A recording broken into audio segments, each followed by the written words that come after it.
देश की 121 करोड़ आबादी पर ऐसा जानलेवा खतरा मंडरा रहा है जिसका नतीजा सिर्फ मौत है, और वो खतरा है दवाओं के बेकार हो जाने का।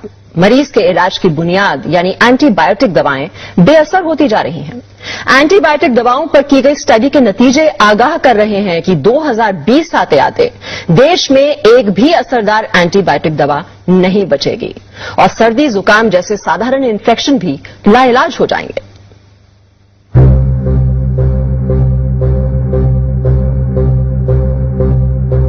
देश की 121 करोड़ आबादी पर ऐसा जानलेवा खतरा मंडरा रहा है जिसका नतीजा सिर्फ मौत है, और वो खतरा है दवाओं के बेकार हो जाने का। मरीज के इलाज की बुनियाद यानी एंटीबायोटिक दवाएं बेअसर होती जा रही हैं। एंटीबायोटिक दवाओं पर की गई स्टडी के नतीजे आगाह कर रहे हैं कि 2020 आते आते देश में एक भी असरदार एंटीबायोटिक दवा नहीं बचेगी और सर्दी जुकाम जैसे साधारण इन्फेक्शन भी लाइलाज हो जाएंगे।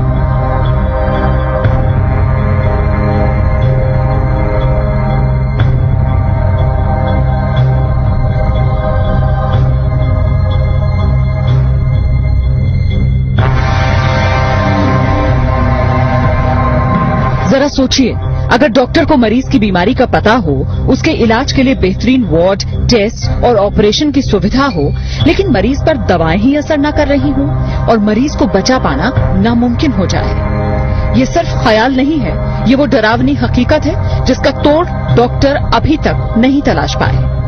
दिल्ली के एक प्राइवेट अस्पताल में हुई स्टडी के नतीजों से ये खुलासा हुआ कि कई एंटीबायोटिक दवाएं जो गंभीर बीमारियों के इलाज में इस्तेमाल की जा रही हैं, दरअसल मरीजों पर काम ही नहीं कर रही। अस्पतालों में मरीज बेमौत मरने को मजबूर हैं।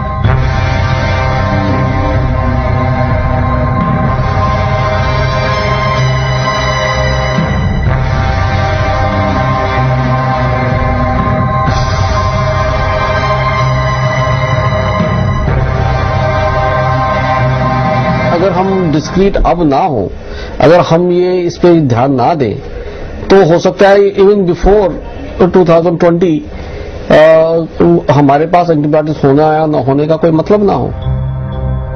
77,000 से ज्यादा मरीजों पर हुई अब तक की सबसे बड़ी स्टडी में ये पाया गया कि टीबी, निमोनिया और पेट की बीमारियों में इस्तेमाल की जाने वाली कई नई एंटीबायोटिक दवाएं अब बेकार हो चुकी हैं।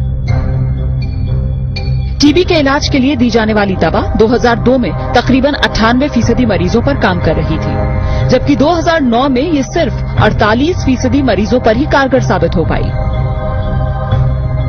निमोनिया और सांस की तकलीफ के लिए दी जाने वाली एंटीबायोटिक दवा 2002 में 25% मरीजों पर काम कर रही थी, लेकिन 2009 में ये दवा महज 3% मरीजों के काम के लायक ही रह गई थी।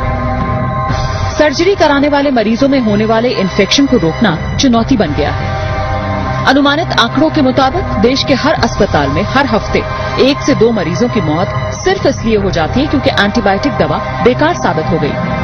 अभी से दिक्कत होनी शुरू हो गई है। कई बार हमारे पास ऐसे मरीज आते हैं जहां कि हमारे पास कोई एंटीबायोटिक रह ही नहीं जाता है, तो हम लोगों को लगता है कि कई बार पेरिफेरल सेंटर्स हमारे पास आए क्यों है, क्योंकि हमारे पास कोई दवाई नहीं रह जाती।